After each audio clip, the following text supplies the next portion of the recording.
ಲಕ್ಷ್ಮೀ ಮಾನೆಯವರಿಂದ ಶಾರದಾ ಮಾತೆಯಾದ ವಿದ್ಯಾದೇವತೆಯಾದ ಶಾರದಾಂಬೆಯನ್ನು ನನ್ನ ಹೃದಯ ಮಂದಿರದಲ್ಲಿ ಸ್ಮರಿಸುತ್ತಾ ಇಂದು ಕರ್ನಾಟಕ ಸರ್ಕಾರ ಕಾಲೇಜು ಮತ್ತು ತಾಂತ್ರಿಕ ಶಿಕ್ಷಣ ಇಲಾಖೆ ಹಾಗೂ ಸರ್ಕಾರಿ ಪ್ರಥಮ ದರ್ಜೆ ಕಾಲೇಜು ಇಂಡಿ 2023-24ನೇ ಸಾಲಿನ ಕ್ರೀಡಾ ಮತ್ತು ಸಾಂಸ್ಕೃತಿಕ ಚಟುವಟಿಕೆಗಳ ಸಮಾರಂಭವನ್ನು ಹಮ್ಮಿಕೊಳ್ಳಲಾಗಿದೆ. ಅದೇ ರೀತಿಯಾಗಿ ಈ ಕಾರ್ಯಕ್ರಮಕ್ಕೆ ಆಗಮಿಸಿದಂತಹ ಎಲ್ಲ ಗಣ್ಯ ವ್ಯಕ್ತಿಗಳಿಗೂ ಹಾಗೂ ಗುರುಮಾತೆಯರಿಗೂ ಹಾಗೂ ಗುರುಗಳಿಗೂ ಹಾಗೂ ನನ್ನ ಎಲ್ಲ ಸಹಪಾಠಿಗಳಿಗೂ ಬೀಳ್ಕೊಡುಗೆ ಸಮಾರಂಭದ ಶುಭಾಶಯಗಳನ್ನು ತಿಳಿಸುತ್ತಾ, ಹರಿದ ಗೋಣಿಯಲ್ಲೊಬ್ಬ ಕಳವೆ ತುಂಬಿ, ಹರಿದ ಗೋಣಿಯಲ್ಲೊಬ್ಬ ಕಳವೆ ತುಂಬಿ, ಇರುಳೆಲ್ಲ ನಡೆದನು ಸುಂಕ ಕಜ್ಜಿ, ಹರಿದ ಗೋಣಿಯಲ್ಲೊಬ್ಬ ಕಳವೆ ತುಂಬಿ, ಇರುಳೆಲ್ಲ ನಡೆದನು ಸುಂಕ ಕಜ್ಜಿ, ಕಳವೆ ಎಲ್ಲ ಸೋರಿ ಬರಿ ಗೋಣಿ ಉಳಿದಿತ್ತು, ಅರಿಮನದವನ ಭಕ್ತಿ ಇಂತಾಯಿತು ಕಾಣ ರಾಮನಾಥ ಎಂಬಂತೆ ದೃಢ ಸಂಕಲ್ಪ ಇಲ್ಲದೆ ಹೋಗ್ತಕ್ಕಂಥ ನಮ್ಮ ಎಷ್ಟೋ ವಿದ್ಯಾರ್ಥಿಗಳ ಜೀವನಕ್ಕೆ ದಾರಿದೀಪವಾದ ಈ ವಿದ್ಯಾದೇವಾಲಯನ್ನು ಬಿಟ್ಟು ಹೋಗುತ್ತಿರುವುದು ವಿಷಾದನೀಯವಾದ ವಿಷಯ ಅನಿಸಿದರೂ ಸಹ ಮುಂದಿನ ವ್ಯಾಸಂಗಕ್ಕಾಗಿ ಹೋಗುವುದು ಒಂದು ಅನಿವಾರ್ಯವಾಗಿದೆ ಅಂತ ಹೇಳಿ, ಆಸೆಗಳು ಆಶೋತ್ತರಗಳು ಸಾರ್ಥಿನ ಬದುಕಿನ ಸಾಧಕರಾಗಿರಿ. ನಿಮ್ಮೆಲ್ಲರಿಗೂ ಆ ದೇವರು ಆರೋಗ್ಯ ಆಯುಷ್ಯವನ್ನು ಕೊಡಲಿ. ಒಂದು ಜಾಬ್ ಭಾಳ ಇಂಪಾರ್ಟೆಂಟ್ ಅಲ್ಲ, ಲೈಫ್ ಭಾಳ ಇಂಪಾರ್ಟೆಂಟ್. ಭರವಸೆಗಳನ್ನ ಫೀಲ್ ಮಾಡ್ಕೋಬೇಕು, ಬದುಕನ್ನ ಫೀಲ್ ಮಾಡ್ಕೋಬೇಕು. ಜೀವನದಲ್ಲಿ ಎಲ್ಲೇ ಹೋದ್ರೂ ಥ್ರಿಲ್ ಆಗಿರಬೇಕು. ನಮ್ಮ ಫೇಸ್ ಯಾವಾಗಲೂ ಸ್ಮೈಲ್ ಇಂದ ಕೂಡಿರಬೇಕು. ಎಷ್ಟೇ ಬೆಳೆದರೂ ಸ್ಮಾಲ್ ಆಗಿರಬೇಕು. ಅದಕ್ಕೆ ಹೇಳ್ತಾರೆ ಉಳ್ಳವರ ಮಧ್ಯೆ ನೋವು ನಲಿವುಗಳಿಗೆ ಬೆಣ್ಣೆಯಾಗರು, ಕೋಪದಲ್ಲಿ ದೊಣ್ಣೆಯಾಗರು, ಎಷ್ಟೇ ಬೆಳೆದರೂ ಶೂನ್ಯವಾಗಿರು, ಆಗ ಸಮಾಜ ನಿನಗೆ ಮಾನ್ಯವನ್ನು ಮಾಡುತ್ತೆ. ಯಾಕಂದ್ರೆ ನಾವು ನೀವೆಲ್ಲರುಗಳು ಭರವಸೆಯ ಬೆಳದಿಂಗಳಾಗುವರು. ಸೊ ಅದಕ್ಕೆ ನೀವೆಲ್ಲರ ಭರವಸೆಗಳು ಬಾಣೆತ್ತರಕ್ಕೆ ಹಾರಲೆಂದು ನನ್ನ ಅನಿಸಿಕೆಯಾಗಿದೆ. ಜೀವನ ಎಂಬುದು 3 ಅಕ್ಷರದ ಸಂತೆಯಾಗಿದೆ. ಜನನ ಎಂಬ 3 ಅಕ್ಷರಕ್ಕೆ ಅಕ್ಷರವೆಂಬ 3 ಅಕ್ಷರ ಸೇರಿಸಬೇಕು. ಆಗ ಜನನ ಎಂಬ 3 ಅಕ್ಷರಕ್ಕೆ ಅಕ್ಷರ ಎಂಬ 3 ಅಕ್ಷರ, ಆ ಅಕ್ಷರ ಎಂಬ 3 ಅಕ್ಷರಕ್ಕೆ ಸಾಕ್ಷರ ಎಂಬ 3 ಅಕ್ಷರ, ಆ ಸಾಕ್ಷರ ಎಂಬ 3 ಅಕ್ಷರಕ್ಕೆ ಬದುಕೆಂಬ 3 ಅಕ್ಷರ ಬರುತ್ತೆ. ಆ ಬದುಕು ಎಂಬ 3 ಅಕ್ಷರಕ್ಕೆ ಬೆಳಕು ಎಂಬ 3 ಅಕ್ಷರ, ಜೋಡಿ ಎಂಬ ಬೆಳಕು ಬರುತ್ತೆ. ಆಗ ಬೆಳಕು ಎಂಬ 3 ಅಕ್ಷರಕ್ಕೆ ಜೀವನ ಎಂಬ 3 ಅಕ್ಷರ ಬಂದಾಗ, ಬದುಕು ಎಂಬ 3 ಅಕ್ಷರ ನಮ್ಮನ್ನು ಕೈ ಮಾಡಿ ಕರೆದಾಗ ಶಿಕ್ಷಣ ಎಂಬ 3 ಅಕ್ಷರ, ಅಕ್ಷರ ಎಂಬ ಆ ಶಿಕ್ಷಣ ಎಂಬ 3 ಅಕ್ಷರಕ್ಕೆ ಶಿಕ್ಷಕ ಎಂಬ 3 ಅಕ್ಷರ, ಆ ಅಕ್ಷರಕ್ಕೆ ಪುಸ್ತಕ ಎಂಬ 3 ಅಕ್ಷರ, ಆ ಪುಸ್ತಕ ಎಂಬ 3 ಅಕ್ಷರದಿಂದ ಅಜ್ಞಾನ ಎಂಬ 3 ಅಕ್ಷರವನ್ನು ಕಿತ್ತೊಗೆದು ವಿಜ್ಞಾನ ಎಂಬ 3 ಅಕ್ಷರದ ಮುಖಾಂತರ ಸದ್ಗುಣ ಎಂಬ 3 ಅಕ್ಷರ ಬಂದಾಗ ಮಾತ್ರ ನಯನ ಎಂಬ 3 ಅಕ್ಷರ ಬರುತ್ತೆ. ಆ ನಯನ ಎಂಬ 3 ಅಕ್ಷರಕ್ಕೆ ಗಮನ ಎಂಬ 3 ಅಕ್ಷರ ಬಂದಾಗ ಮಾತ್ರ ಬದುಕು ಎಂಬ 3 ಅಕ್ಷರ, ಬೆಳಕು ಎಂಬ 3 ಅಕ್ಷರದ ಹಂದಿರವಾಗುತ್ತೆ. ಆ ಹಂದಿರ ಎಂಬ 3 ಅಕ್ಷರ ಉಳ್ಳ ಭರವಸೆ ಮಂದಿರ ಎಂಬ ಅಕ್ಷರ ಹಾಕಬೇಕಾಗುತ್ತೆ. ಆ ಮಂದಿರ ಎಂಬ 3 ಅಕ್ಷರದಿಂದ ಬದುಕು ಎಂಬ 3 ಅಕ್ಷರಕ್ಕೆ ಸುಂದರ ಎಂಬ 3 ಅಕ್ಷರ ಬಂದಾಗ ಮಾತ್ರ ಬದುಕು ಎಂಬ 3 ಅಕ್ಷರ ಆಗ ಆಕಾಶದ ಬಾಣೆತ್ತರಕ್ಕೆ ಹೋಗುತ್ತೆ. ಆ ಆಕಾಶ ಎಂಬ 3 ಅಕ್ಷರದಿಂದ ಅವಕಾಶವನ್ನ ಹುಡುಕುತ್ತಾ ನಕ್ಷತ್ರ ಎಂಬ 3 ಅಕ್ಷರ ಒಲುಮೆಯಾಗಿ ಬದುಕಿನ ಚಿಲುಮೆಯಾಗಿ ನಯನದಲ್ಲಿ ಗಮನವಾದಾಗ ಮಾತ್ರ ಸಮತೆ ಎಂಬ 3 ಅಕ್ಷರ ಬರುತ್ತೆ. ಆ ಮಮತೆ ಎಂಬ 3 ಅಕ್ಷರ ಬಂದಾಗ ಬದುಕು ಎಂಬುದು, ಬದುಕಿನ ಹಣತೆ ಎಂಬುದು 3 ಅಕ್ಷರ ಎತ್ತರಕ್ಕೆ ಬರುತ್ತೆ. ಎತ್ತರ ಎಂಬ 3 ಅಕ್ಷರ ಬಂದಾಗ ಸಂಬಂಧ ಎಂಬ 3 ಅಕ್ಷರ ಹತ್ತಿರ ಬಂದು ಹತ್ತಿರ ಎಂಬ 3 ಅಕ್ಷರಕ್ಕೆ ಬರುತ್ತೆ. ಹತ್ತಿರ ಎಂಬ 3 ಅಕ್ಷರ ಹತ್ತಿರ ಬಂದಾಗ ಬದುಕು ಹಾಗೆ ಮುಂದುವರೆದು ಗರಿಮೆ ಎಂಬ 3 ಅಕ್ಷರ, ಹಿರಿಮೆ ಎಂಬ 3 ಅಕ್ಷರದ ಚಿಲುಮೆ ಎಂಬ 3 ಅಕ್ಷರಕ್ಕೆ ಒಲುಮೆ ಎಂಬ ಬಂದಾಗ ಯುವತಿ ಎಂಬ 3 ಅಕ್ಷರ, ಆ ಯುವತಿ ಎಂಬ 3 ಅಕ್ಷರದಿಂದ ಯೌವನ ಎಂಬ 3 ಅಕ್ಷರ ಬರುತ್ತೆ. ಆ ಯೌವನ ಎಂಬ 3 ಅಕ್ಷರಕ್ಕೆ ಹೋಗುವ ಮುನ್ನ ಪದವಿ ಎಂಬ 3 ಅಕ್ಷರವನ್ನು ಪಡೆಯಬೇಕು. ಪದವಿ ಎಂಬ 3 ಅಕ್ಷರ ಹೋಗಿ ಮದುವೆ ಎಂಬ 3 ಅಕ್ಷರ, ಆ ಮದುವೆ ಎಂಬ 3 ಅಕ್ಷರಕ್ಕೆ ಸಂಸಾರ ಎಂಬ 3 ಅಕ್ಷರ, ಸಂಸಾರ ಎಂಬ 3 ಅಕ್ಷರಕ್ಕೆ ಸಸಾರ ಎಂಬ 3 ಅಕ್ಷರವನ್ನ ಮಾಡಿಕೊಂಡು ಈ 3 ಅಕ್ಷರದ ವಿಚಾರವನ್ನ 3 ಅಕ್ಷರ ಬಂದಾಗ ಪ್ರಕಾಶ ಎಂಬ 3 ಅಕ್ಷರ, ದಿವ್ಯ ಜ್ಯೋತಿ ಏನಾಗುತ್ತೆ ನಿನ್ನ ಹೃದಯ ಎಂಬ ಈ 3 ಅಕ್ಷರದಲ್ಲಿ ಬಂದಾಗ ಹೃದಯ ಎಂಬ 3 ಅಕ್ಷರ ಹೋದಂತೆ ಹೋಗುತ್ತೆ. ನಿನಗೂ ಯೌವನ ಎಂಬ 3 ಅಕ್ಷರ ಹೋಗಿ ಏನಾಗುತ್ತೆ, ವಯಸ್ಸು ಎಂಬ 3 ಅಕ್ಷರ ಹೋಗುವ ಮುನ್ನ ಶ್ರೇಯಸ್ಸು ಎಂಬ 3 ಅಕ್ಷರಕ್ಕೆ ಹೋಗುವ ಮುನ್ನ, ಮರಣ ಎಂಬ 3 ಅಕ್ಷರಕ್ಕೆ ಹೋಗುವ ಮುನ್ನ ಜೀವನ ಎಂಬ 3 ಅಕ್ಷರವನ್ನು, ಮದುವೆ ಎಂಬ 3 ಅಕ್ಷರ, ಅಕ್ಷರ ಎಂಬ 3 ಅಕ್ಷರಕ್ಕೆ ಮರಣ ಎಂಬ 3 ಅಕ್ಷರಕ್ಕೆ ಹೋಗುವ ಮುನ್ನ ನಿನ್ನ ಸಾಧನೆ ಎಂಬ 3 ಅಕ್ಷರ, ಶೋಧನೆ ಎಂಬ 3 ಅಕ್ಷರ, ಈ 3 ಅಕ್ಷರ ಬಂದಾಗ ಯೋಚನೆ ಎಂಬ 3 ಅಕ್ಷರ ಹೋಗುತ್ತೆ. ಆಗ ಯೋಚನೆ ಎಂಬ 3 ಅಕ್ಷರ ಆಗ ಏನಾಗುತ್ತೆ, ವಿಭಜನೆಯಾದಾಗ ಬದುಕು ಎಂಬ 3 ಅಕ್ಷರ, ಅಕ್ಷರ ಮತ್ತೆ ಕೈ ಮಾಡಿ ಕರೆಯುವ ಮುಂಚಿತವಾಗಿ ಈ ಮೊಬೈಲ್ ಎಂಬ 3 ಅಕ್ಷರವನ್ನ ಅಕ್ಷರಕ್ಕೆ ಏನಾಗುತ್ತೆ, ಕಡಿಮೆ ಎಂಬ 3 ಅಕ್ಷರವನ್ನು ಮಾಡಿಕೊಳ್ಳಬೇಕು. ಆ ಕಡಿಮೆ ಎಂಬ 3 ಅಕ್ಷರದಿಂದ ಸಮಯವನ್ನು ಮಾಡಿಕೊಳ್ಳಬೇಕು. ಆ ಸಮಯ ಎಂಬ 3 ಅಕ್ಷರಕ್ಕೆ ಪ್ರಯತ್ನ ಎಂಬ 3 ಅಕ್ಷರವನ್ನು ಹಾಕಬೇಕು.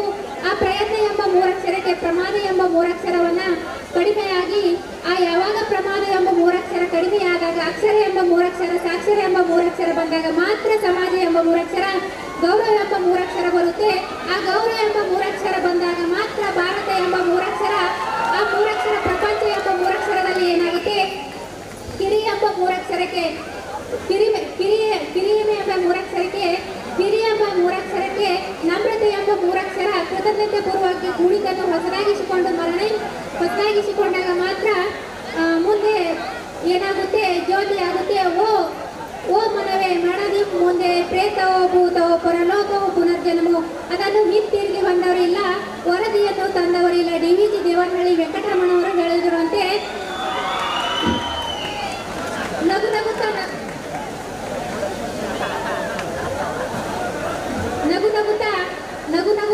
ನಗು ನಗುತ್ತಾ ಲೈಫನ್ನ ಲೀಡ್ ಮಾಡಬೇಕು. ಯಾಕಂದ್ರೆ ಲೈಫ್ ಭಾಳ ಚಿಕ್ಕದಾಗಿದೆ, ಇರೋ ತನಕ ನಕ್ಕವನೇ ಜಾಣ ಸರ್ವಜಯ ಎಂಬಂತೆ. ಅದಕ್ಕಾಗಿ ಲೈಫ್ನ ನಗುತ್ತಾ ಲೀಡ್ ಮಾಡಬೇಕು. ಇಲ್ಲಿಯವರೆಗೆ ಸಮಾಧಾನವಾಗಿ ಕೇಳಿದಂತ ಎಲ್ಲರಿಗೂ ಧನ್ಯವಾದಗಳು. ಅದೇ ರೀತಿಯಾಗಿ ಈ ಕಾಲೇಜಿನ ಬಗ್ಗೆ ಹೇಳಬೇಕಾದ್ರೆ ಮೊದಲನೇದಾಗಿ ಹೇಳಬೇಕಾದ್ರೆ ನಮ್ಮ ಪ್ರಿನ್ಸಿಪಲ್ ಸರ್ ಅಂದ್ರೆ ಹೇಳ್ಕೊಳ್ತೇ ಒಂದು ಹೆಮ್ಮೆ ವಿಷಯ ಅನ್ನಿಸ್ತದೆ.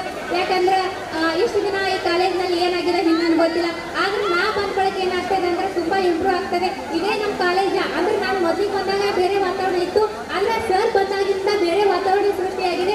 ಅದೊಂದು ಹೆಮ್ಮೆ ವಿಷಯ ಅಂತ ಹೇಳ್ತಾರೆ. ಅದೇ ರೀತಿಯಾಗಿ ಎರಡನೇ ಹೇಳ್ಬೇಕಾದ್ರೆ ನಮ್ಮ ಪೊಲಿಟಿಕಲ್ ಮ್ಯಾಮ್ ಹೇಳಿದ್ದಾರೆ, ಪೊಲಿಟಿಕಲ್ ಮೇಡಮ್ ಬಗ್ಗೆ ಹೇಳ್ಬೇಕಾದ್ರೆ ಅವರು ಒಂಥರ ನಮಗೆ ಸ್ಫೂರ್ತಿ ಅಂತಲೇ ಹೇಳಬೇಕು. ಯಾಕಂದ್ರೆ ಅವರ ಸಬ್ಜೆಕ್ಟ್ ನಲ್ಲಿ ನಮಗೆ ತುಂಬಾ ಎಲ್ಲ ಏನಾದ್ರೂ ನಮ್ಗೆ ಗೊತ್ತಿಲ್ಲ ಅಂದ್ರೆ ಎಲ್ಲ ಹೇಳ್ಕೊಡ್ತಿದ್ರು. ಯಾಕಂದ್ರೆ ಸೋತಾಗ ನಮಗೆ ಬೆನ್ನೆಲುಬಾಗಿ ನಿಂತವ್ರೆ ಅವರು ಅಂತ ಹೇಳ್ಬೇಕು. ಕವಿಂದ್ರ ಸರ್ ಬಗ್ಗೆ ಅಂತ ಹೇಳ್ಬೇಕಾದ್ರೆ ಇವರು ಒಬ್ರು ಅತಿ ಚಿಕ್ಕ ವಯಸ್ಸಿನಲ್ಲಿ ಅತಿ ಅಪ್ರತಿಮವಾದ ಸಾಧನೆಯನ್ನ ಮಾಡಿದವರು ಅಂತ ಹೇಳ್ಬೇಕು. ಸಾಧನೆ ಅಂದ್ರೆ ಯಾವುದೇ ವಿಷಯದಲ್ಲ, ಶಿಕ್ಷಣ ಕ್ಷೇತ್ರದಲ್ಲಿ ವಿಷಯವನ್ನ ಸಾಧನೆ ಮಾಡಿದ್ರು ಅಂತ ಹೇಳ್ಬೇಕು. ಅದೇ ರೀತಿಯಾಗಿ ನಮ್ಮ ಎಲ್ಲ ಗುರುಮಾತೆಯರು additional PNC madam first year ಇದ್ದಾಗ ಬಂದಿದ್ರು, ಅವಾಗೆ ಮತ್ತೆ ನಾಪತ್ತೆಯಾಗಿ ಮತ್ತೆ ಹೀಗೆ ಕಾಣಿಸ್ಕೊಂಡಿದ್ದಾರೆ. ಅವರಿಗೂ ಕೂಡ ಧನ್ಯವಾದಗಳು. ಅದೇ ರೀತಿಯಾಗಿ ಪೂಜಾ ಮೇಡಮ್ ಅವರು ಆಗಲೇ ನಮ್ಮ ಸಹೋದರ ಹೇಳಿದ್ರಂತೆ ಹಾಸನದ ಹಾಸನಂಬೆ ಎಂದರೂ ತಪ್ಪಾಗದು. ಅದೇ ರೀತಿಯಾಗಿ ನಮ್ಮ ಎಕನಾಮಿಕ್ ಮೇಡಮ್ ಈ ಸರ್ ನಮಗೆ ಪರಿಸರ ಅರ್ಥಶಾಸ್ತ್ರವನ್ನ ಹೇಳ್ಕೊಟ್ಟು ಪರಿಸರವನ್ನ ಯಾವ ರೀತಿಯಾಗಿ ಅಚ್ಚುಕಟ್ಟಾಗಿ ಇಟ್ಟುಕೊಂಡರೆ ಮುಂದಿನ ಪೀಳಿಗೆಗೆ ಸಹಾಯವಾಗುತ್ತೆ ಅಂತ ಹೇಳುವಂತ ಅವರಿಗೂ ಧನ್ಯವಾದಗಳು.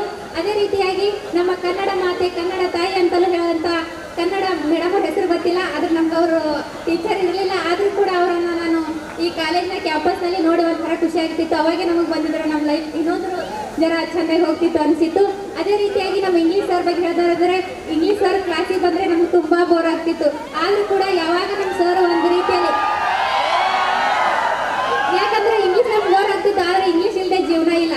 ಇಂಗ್ಲೀಷ್ ನಾವು ಮುಂದೆ ಬಂದ ಹಂಗೆ ಅವ್ರು ತಿಳಿಸ್ಕೊಟ್ಟಾಗ ನಾವು ಕಲಿತೀವಿ. ಅದೇ ರೀತಿಯಾಗಿ ರಾಜಲಕ್ಷ್ಮಿ ಮೇಡಮ್ ಬಗ್ಗೆ ಹೇಳ್ಬೇಕಾದ್ರೆ ಅವರು BCom HOD ಆದ್ರೂ ಕೂಡ ನಾನು BA ವಿದ್ಯಾರ್ಥಿನಿ, ಆದ್ರೂ ಕೂಡ ಅವರು ಮಾತಾಡುವಂಥ ಸ್ಟೈಲು, ಅವ್ರು ಇರುವಂಥದ್ದು ಮಕ್ಕಳಿಗೆಲ್ಲ ತಿಳಿಸ್ಕೊಳ್ಳೋದನ್ನ, ಆದ್ರೆ BComದವರು ಅವ್ರ ಬಗ್ಗೆ ಮಾತಾಡೋದು ನೋಡಿದ್ರೆ ಅದನ್ನು ಕೂಡ ತುಂಬಾ ಖುಷಿ ಆಗ್ತಿತ್ತು. ಅದೇ ರೀತಿಯಾಗಿ ನಮ್ದು ಶಿರ್ನ ಸುಲ್ತಾನ್ ಮೇಡಮ್ ಅವ್ರ ಬಗ್ಗೆ ಹೇಳ್ಬೇಕಾದ್ರೆ ಇಂಗ್ಲೀಷ್ ನಮಗೆ ಅವ್ರು ಬಂದಾಗ ಬಹಳ ಕಠಿಣ ಆಗ್ತಿತ್ತು, ಆದ್ರೆ ಡೈಲಿ ಯಾವ ರೀತಿ ಚಿಕ್ಕ ಮಕ್ಕಳಿಗೆ ಹೋಮ್ವರ್ಕ್ ಕೊಡ್ತಿದ್ರು ನೋಡು, ಅದೇ ರೀತಿಯಾಗಿ ಹೋಮ್ವರ್ಕ್ ಕೊಟ್ಟು ನಮ್ಗೆ ಏನ್ ಮಾಡಿದ್ರು ಪ್ರೋತ್ಸಾಹ ನೀಡಿ ಈಗ ನಾವು ಇಂಗ್ಲೀಷ್ ಅನ್ನ ಕಲಿಬೇಕಾದ್ರೆ ಅವರೇ ಕಾರಣ ಅಂತ ಹೇಳ್ಬೋದು. ಅದೇ ರೀತಿಯಾಗಿ ಸೋಷಿಯಾಲಜಿ ಮೇಡಮ್ ಅವರು ಕೂಡ ನನ್ನ ಸಬ್ಜೆಕ್ಟ್ಗೆ ಆಗದಿದ್ದರೂ ಕೂಡ ಅವರು ಕೂಡ ಎಲ್ಲ ಸ್ಟೂಡೆಂಟ್ಸ್ಗಳಿಗೆ ಒಂಥರ ಅವ್ರ ಮೇಲೆ ಹಿಂಗ ರೇಗಾಡಿ ಹಿಂಗ ಏನೋ ಮೊದಲು ಅನ್ಕೊಂಡಿದ್ದ ಏನ್ ಮೇಡಮ್ರು ಎಲ್ಲ ಹುಡುಗರ ಮೇಲೆ ರೇಗಾಡ್ತಾರೆ. ಅವಾಗ ಗೊತ್ತಾಯ್ತು ಅವ್ರು ರೇಗಾಡೋದು ನಮ್ಮ ಒಂದು ಉನ್ನತ ಮಟ್ಟದ ಸಾಧನೆಯನ್ನು ಮಾಡಲಿ ಅಂದ್ರೆ ಚಿಕ್ಕ ಮಕ್ಕಳ ಬುದ್ಧಿಯನ್ನು ಬಿಡಲಿ ಅಂತಲೇ ಮಾತಾಡ್ತಿದ್ರು. ಅವರಿಗೂ ಕೂಡ ಧನ್ಯವಾದಗಳು. ಅದೇ ರೀತಿಯಾಗಿ ನಮ್ಮ ಕಾಲೇಜಿನ ಎಲ್ಲ ಒಂದು ಸಿಬ್ಬಂದಿ ವರ್ಗ ಅಂದ್ರೆ ನಮ್ಮ ಕಾಲೇಜಿನ ಸಹಾಯಕರಾಗಿ ಅಂದ್ರೆ ಮಾನ್ಯಂಟಿ ಆಗಲಿ, ಬಿರಾದರ್ ಅಂಕಲ್ ಆಗಲಿ, ಅನಿಲ್ ಅಂಕಲ್ ಆಗಲಿ, ಇವರೆಲ್ಲರೂ ಸಹ ನಮಗೆ ಒಳ್ಳೆಯ ರೀತಿಯಾಗಿ ಮಾರ್ಗದರ್ಶನ ನೀಡಿ ನಮ್ದು ಯಾವುದೇ ಆಫೀಸ್ ಕೆಲಸ ಆಗಲಿ ಏನೇ ಆಗಲಿ ಮಾಡಿಕೊಟ್ಟಂತ ಎಲ್ಲರಿಗೂ ಧನ್ಯವಾದಗಳು. ಅದೇ ರೀತಿಯಾಗಿ ನನ್ನ ಗೆಳತಿಯರ ಬಗ್ಗೆ ಹೇಳ್ಬೇಕಾದ್ರೆ ಮೊದಲು ನಾವು ಬಂದಾಗ ಏನೋ ಒಂಥರ ಹುಡುಗರಿ ನೋಡಿದ್ರ ಹುಡುಗಿ ಏನಪ್ಪ ಇವ್ರು ಹಿಂಗ್ ಮಾಡ್ತಾರಲ್ಲ ಹಂಗ್ ಮಾಡ್ತಾರಲ್ಲ ಅನ್ಕೊಂಡಿದ್ವಿ, ಆದ್ರೆ ಅವ್ರು ಎಷ್ಟು ಒಳ್ಳೆಯವ್ರಂತಲ್ಲ ಈಗ ಯಾವಾಗ ಕಾಲೇಜ್ ಮುಕ್ತಾ ಬರ್ತಾ ಇದೆ ಅಷ್ಟು ಒಳ್ಳೆಯವ್ರು ಆಗ್ತಾ ಇದಾರೆ ಅಂತ ನಾ ಹೇಳಕ್ ಇಷ್ಟಪಡ್ತೀನಿ. ನಾನು ಫಸ್ಟಿಗೆ ಬಂದಾಗ ನಮ್ಮ ಹಳಿ ಕಾಲೇಜ್ನಾಗಿತ್ತು, ಯಾರಂದ್ರೆ ಮುಖ ಪರಿಚಯನೇ ಇದ್ದಿದ್ದಿಲ್ಲ. ಆದ್ರೆ ಈಗ ಹೆಂಗೆ ಸೆಮಿಸ್ಟರ್ ಮುಕ್ತಾ ಬರ್ತಾ ಇದೆಯಲ್ಲ ಆ ರೀತಿಯಾಗಿ ಸಂತೋಷ ಆಗ್ತಿದೆ. ಆದ್ರೆ ಈಗ ಅನಿಸ್ತಾ ಇದೆ ನನಗೆ ಇನ್ನೊಂದು 2 ವರ್ಷ ಡಿಗ್ರಿ ಇರಬಾರ್ದ ಅನಿಸ್ತಾ ಇದೆ.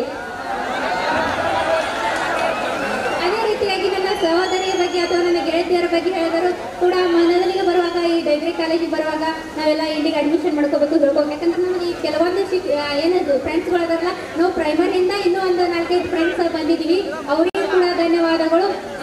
ಯಾಕಂದ್ರೆ ಎಲ್ಲರ ಜೊತೆ ನಾನು ಎಷ್ಟೋ ಏನಾದರೂ ಅವ್ರಿಗೆ ಮನಸ್ಸಿಗೆ ನೋವು ಮಾಡಿದ್ರೆ, ಯಾರ ಜೊತೆ ಆದರೂ ಜಗಳ ತೆಗಿದ್ರೆ, ನನ್ನಿಂದ ಯಾರಿಗಾದರೂ ನೋವಾಗಿದ್ರೆ ಎಲ್ಲರೂ ಇವತ್ತು ನನ್ನನ್ನು ಕ್ಷಮಿಸಿ ಅಂತ ಎಲ್ಲರಲ್ಲಿ ಕೇಳಿಕೊಳ್ಳುತ್ತೇನೆ. ಜೈ ಹಿಂದ್, ಜೈ ಕರ್ನಾಟಕ.